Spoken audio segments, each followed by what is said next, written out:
has Sachin, who is going to talk about the art of Agile coaching.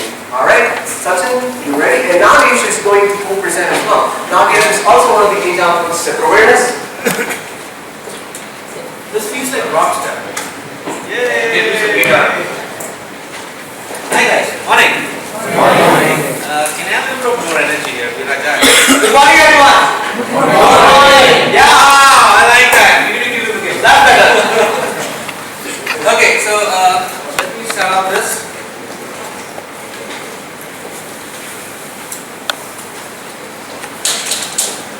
Yeah. How many coaches do we have?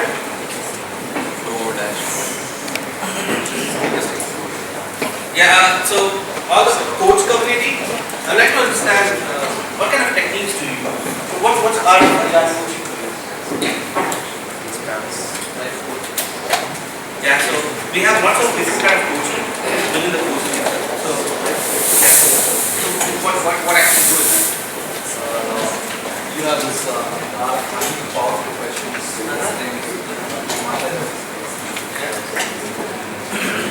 Can people hear? No, yeah. So it's something called we have powerful questions. The art of listening, multiple levels of listening, listening to the told, listening to the untold, etc. That's going to be very handy in the coaching. That's what I've been using that. Coaching starts with understanding myself, understanding them, and understanding them. That's what we start coaching actually. That's when we can actually get deeper, not over superficial. Okay. Very nicely put. Anybody else? So creating sense of purpose first of all. So why people want them to do? Once you have that sense of purpose, then get to know about those. And then probably showing rather than telling the direction.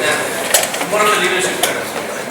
So Actually, my experience is that when I'm coaching, actually it's with all the stakeholders, it's not that the team or somebody who's implementing it.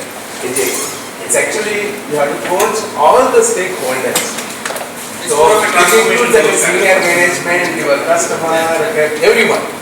Okay. So that's what I see, that otherwise you take care of only the team and the rest of the game. looking for the big picture, right? I met a gentleman who coaching used to be like, and he said that when you remove your ego, when you let your ego go, and when you do not take credit, you are just there for people, just to make understand everyone, and you do not expect a credit out of it. That's a huge Yeah. You are just standing at the back. You're not the face. Right? You're not the face. Yeah. See, that's what I wanted to start off with, because we have this immense knowledge in this Scrum. And lots of people are just spectators. I know that happens. People can share their knowledge, everybody can learn. And recently I learned something about this, I would like to share. As GT said, powerful question. I was given a very short notice for this because there were a couple of speakers who backed out, and Maran called me in the night yesterday and said, "Can do this?" I said, "Okay." So, That's not a tough job for Sachin. okay, let's start. Yeah, so as an Agile coach, the definition that comes to your mind. Can you frame one kind of phrase kind of thing which comes to your mind that what an Agile coach is? What comes to your mind when you think Agile coach?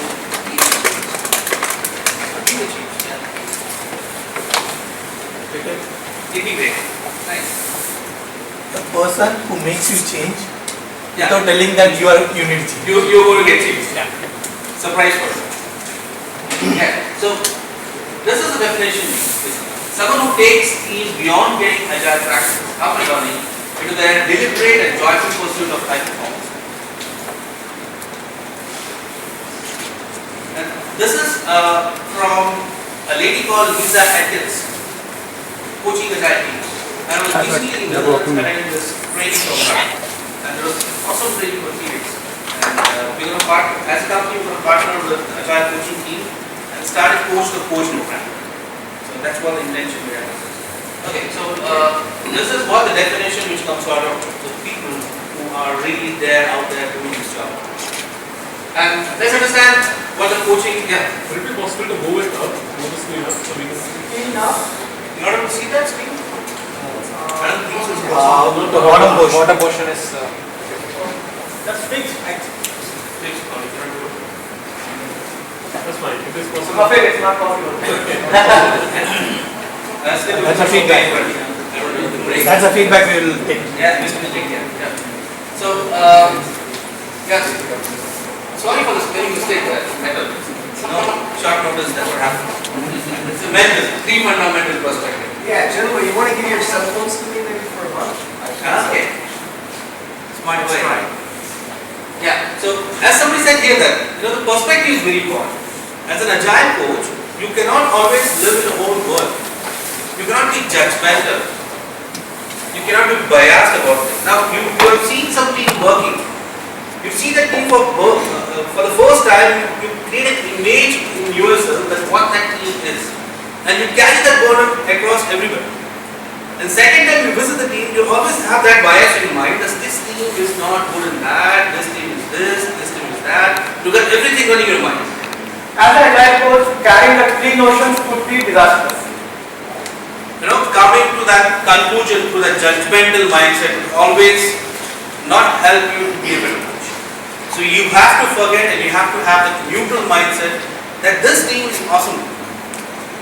Even though that might be the case. But the positive thing is something you have to look at. It's only when you will look at the positive part that you can leverage those positive attributes. Negative things will subside as long as you're focusing on the positive side. So there are three perspectives which are very important. The first person perspective, how I see it, what I experience. It's all about me. I think this person is like this. I think, in my opinion, this is the case. So most of the time it happens with us that we see things as we are, we do not see things as they are. So that is the most thing as an agile coach to have the neutral mindset. For example, anybody was here in a team conflict, intense team conflict? Anybody had an intense team conflict? Yeah. So what was your feeling when you were in that conflict? So what was your feeling? Exactly. So I had a couple of experiences. When I was actually a team member, when the concept was there, obviously you want to prove yourself. Now when you're wearing a coach's hat, obviously it's difficult to come out of the temptation when you're trying to practice that. It comes with a hard, rigorous practice of taking it. Correct. Otherwise you get sucked into the conflict. Yeah. That's his experience. And we used to I was a team member and I was one initially. And then after being a Scrum Master, then I was able to take a more. Okay. Yeah. So basically, even I started off my career as a developer. So we used to work as a Scrum team, and we used to have intense conflict in terms of design. I used to say this is the right design. There was another guy who said this is the right design. And we used to have a conflict of that. Then I used to feel like I'm going to hit this man. That's my feeling. What the hell? Why doesn't he agree to me? Why do you think he's so smart? That's the I feeling. That's your I feeling. What do you feel? What do you feel when you are there in that particular situation? That's the first person perspective. And the second person perspective is we interact what we value together. For example, me and Nagesh are doing this particular session. So what's the connection between us? Can I understand what Sachin is saying? Can I build upon what he has just said? Right? Can I put myself in the shoes of the other person and think that, okay, there could be something which I am not understanding it rightly. Can I have that openness in my mindset? Now, if some guy is speaking something to you, maybe he's angry or maybe he's frustrated, where does he come from? What is making him behave this way? That is very important. We always tend to forget that aspect. We always come to a biased thing that this guy is like this. But what is making him that way? Why is he behaving? So that's very important to have a certain person perspective. So as a coach, it's a really tough job to put all these three person perspectives at a given time, given moment of time. And this second person perspective helps a lot when you are in conflict. Right? That will help you in coming up with productive disagreement. I disagree, however, out of this room we come together. Right? And this third person, now if you see this, these are together coming at one particular side of the picture, and this comes at the third person perspective. This is more of the tangible perspective. Now, the team does code reviews. Fine, they do the code reviews. But are they effective? Or they just code reviews? Right? Doesn't make real sense. Now, when I was entering into this building, into this campus, I saw that security guard asking me the ID card. And he just showed it from 500 meters away. Yeah. Is that so what? If I carry a card of that particular campus or that particular company, he's just wrong. He's doing his job. Is it effective? Is it really effective what is being done? People, teams say they are doing code reviews. Fine. And do you know is it effective? They really don't know about the effectiveness. I was coaching one of the teams. I would take this case study, the kind of thing, which the team said we don't have the cross functionality with us. Everybody cannot work on every story. Right? So what are you doing about it? We're doing the pair programming, okay. We're doing technical sessions, okay. They listed a number of things. Fine. How long are you doing this? 1 month? So before 1 month, what was your state? After 1 month, what is your state? Can you talk about it? Students. Because they don't know. It's a gut feeling, it's an assumption that we're improving. Will that assumption help? So everything has to be tangible. So tangibility is an important aspect of third person perspective. That is where the facts comes in, right? This table, okay. How I felt is my mindset. However, I have to convert those into tangible outcomes. Otherwise, I will not be able to see the results. Yeah. Yeah, and as JP mentioned, there are levels of listenings which are very important. The first level is all about my thoughts, my judgment, my feeling, my experience. Can you, when you're talking to a person, what is that you're thinking? Are you really listening to the person or you're thinking to answer that person? How would I answer the thing that he's putting forward? You see in a chess game, what kind of thinking do you have in chess game? You try to think 5 steps ahead what has to be done, right? And that's something which is expected in chess game. But if you're doing a listening conversation, now he's trying to tell me something, I'm thinking how I'm going to answer it. You'll lose what he's talking about. You'll lose what he's talking about. So that listening conversation is very important. Our mind is always keeps talking. You know, it's like Agile coaching is like a Buddha. You be like a Buddha. All our spiritual leaders are really awesome Agile coaches. If you ask me, Vivekananda Swami, Ramakrishna Paramahansa, they are not coaches.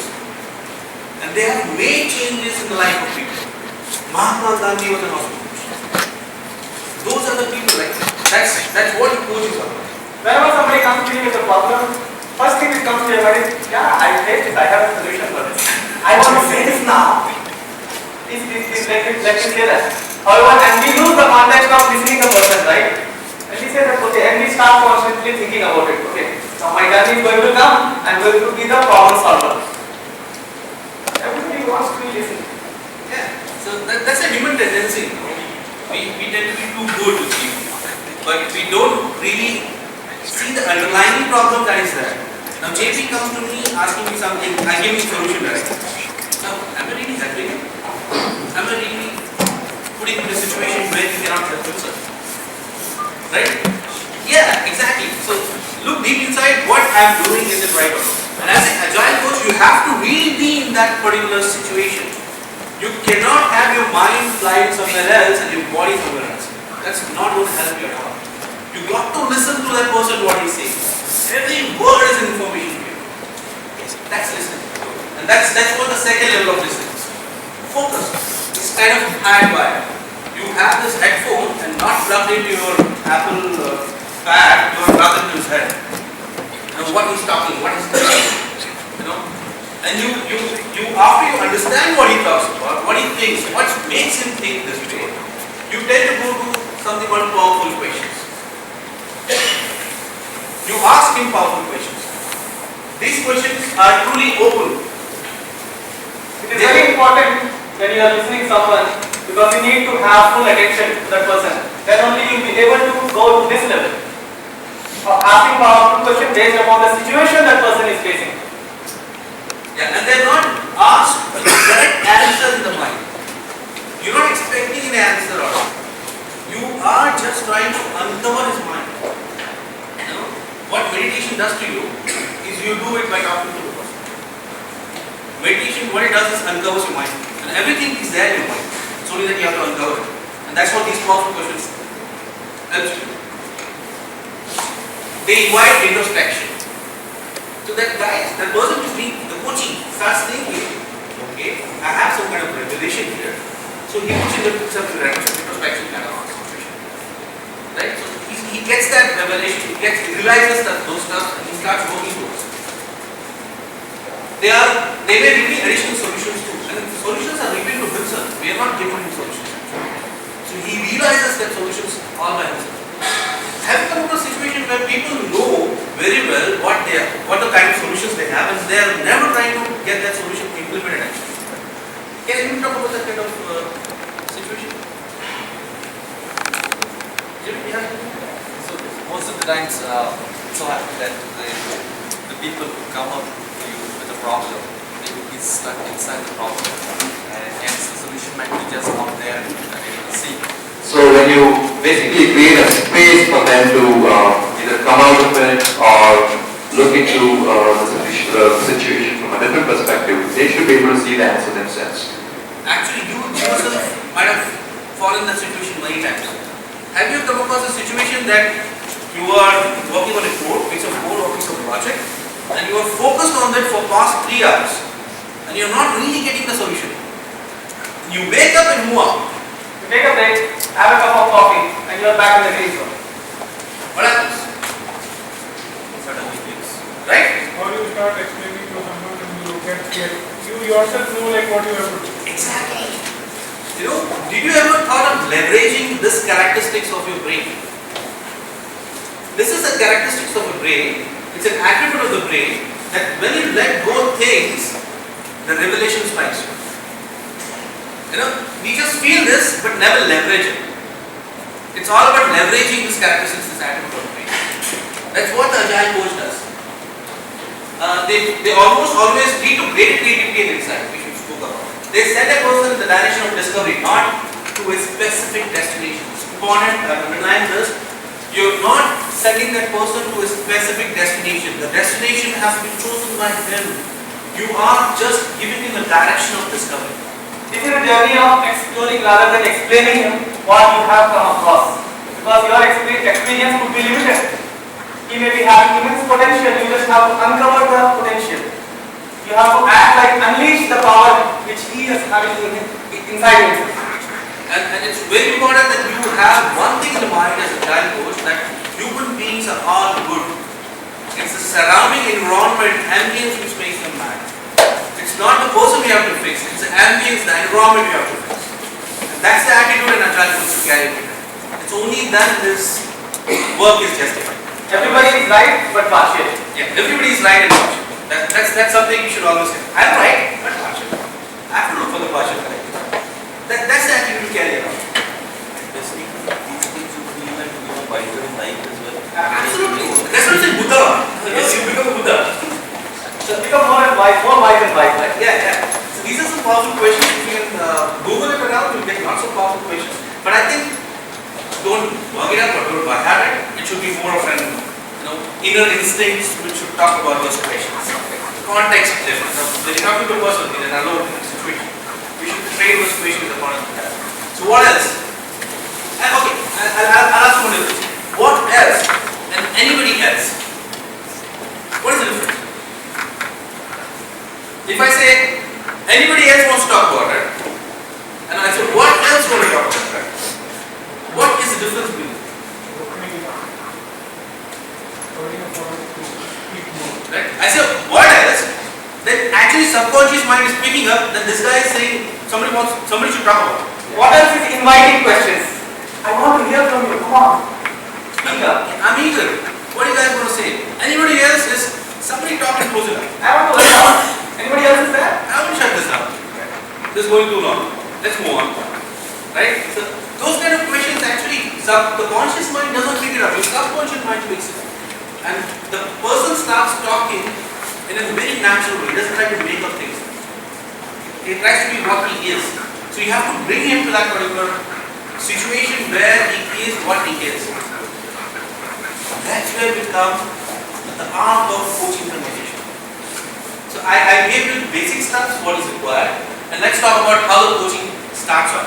The coaching, you decide the I think we don't have much time. Client's agenda, self-management, exploration, listen of question we spoke about, accountability, action, what will you do, by when, and how will I know, right? So you start off with the creating environment. What I mean by creating environment is getting that guy to come down, setting up a relationship, a connection between both of us, by talking to him something like, how would you like to be coached? How can I help you? I'm a guy, I'm here to help you. Tell me how can I help you? And tell him that if while coaching, if I get off track, would you pull me back? If I'm playing with your emotions, would you stop me there? Right? So that puts the guy at ease, environment there, then you start. Creation of a safe environment is very important. Yeah. Because otherwise you not see.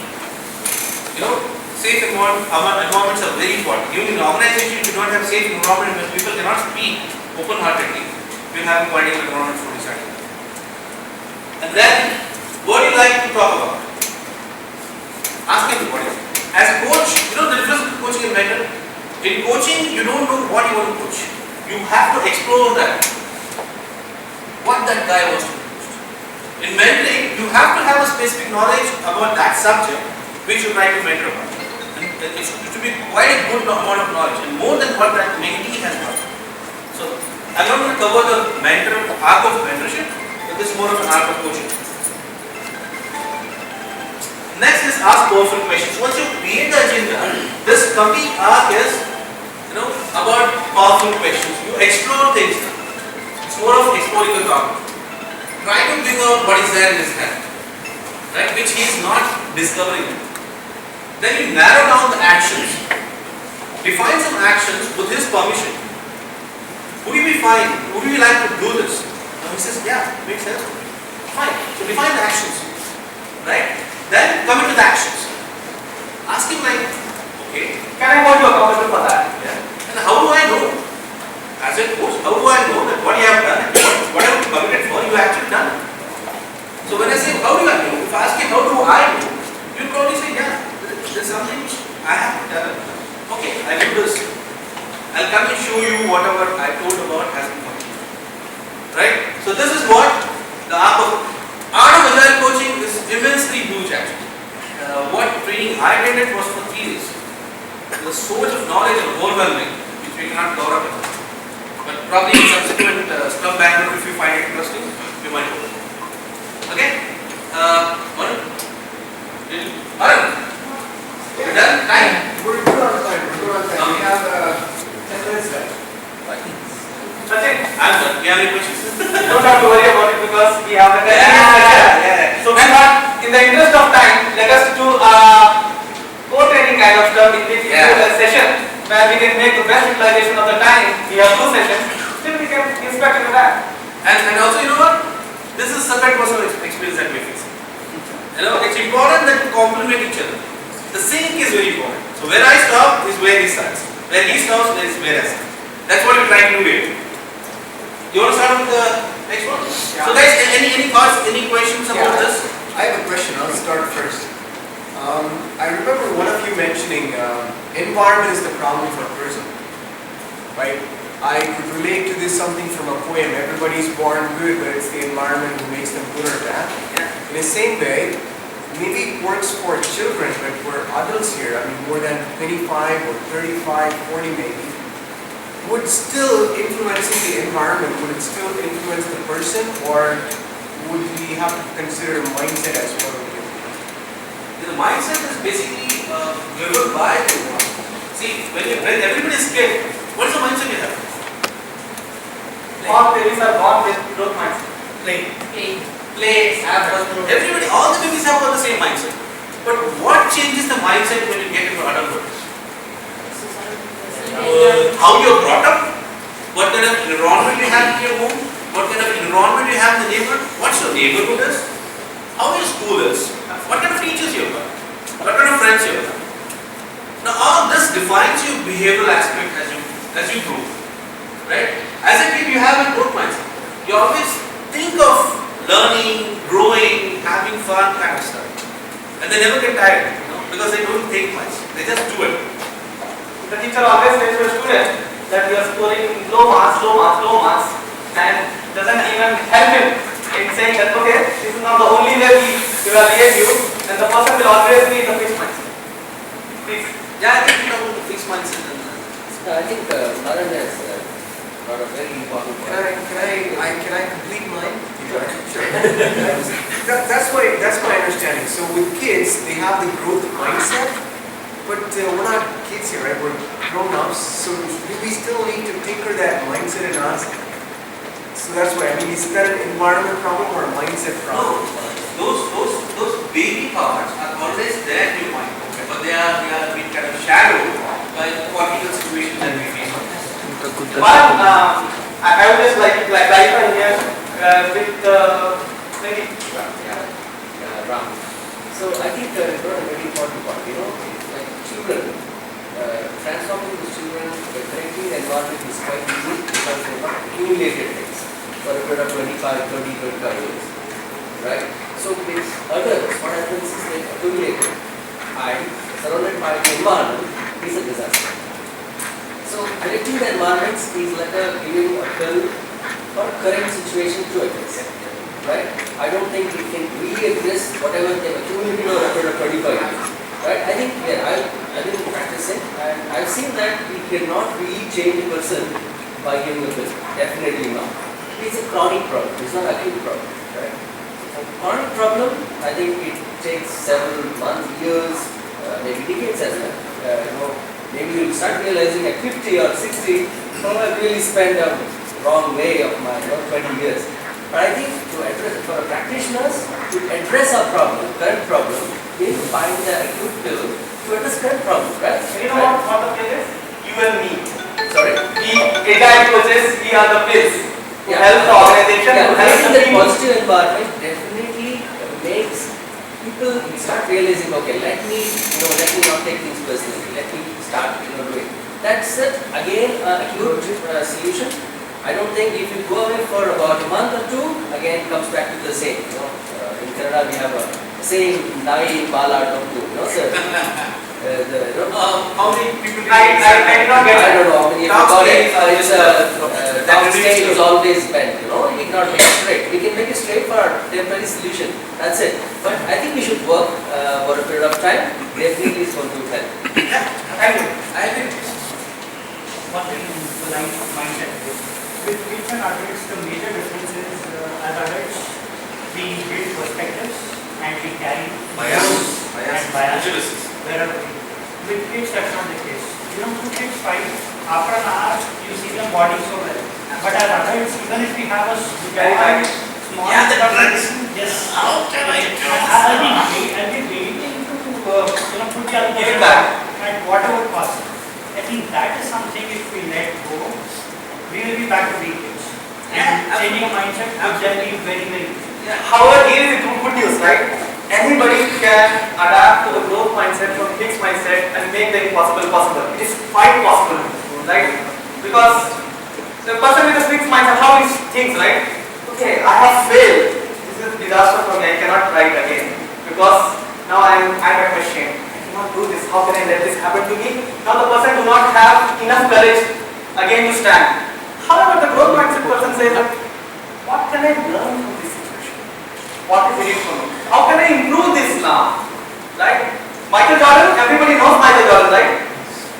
Michael Jordan missed 26 potential basketball shootouts in his career. He eventually lost the games. At the end of his career, he is supposed to be the best, having the best techniques in basketball shootouts. Everybody knows Michael Jordan in some ways in basketball. Right? So because eventually he was having a growth mindset. And if anybody here has done a level 2 listening on what he was talking about, you use the word situation rather than the problem. How does it differ?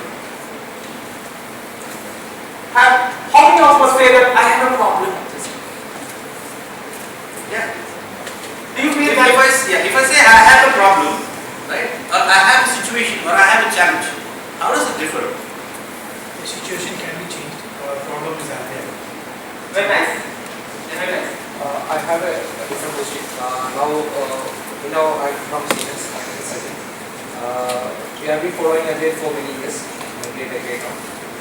Now we don't have any, of course, bits and pieces. Coach concept is there.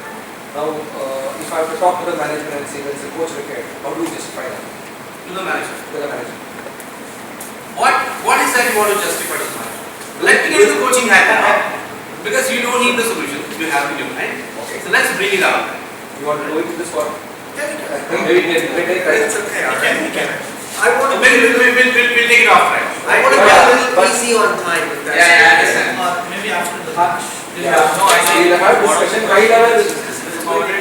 Yeah, in the interest of time, maybe we could definitely take it offline. Yeah, one big thing which I would like to understand from you is high level, having maybe part-time or full-time coaches, how does it help the organization?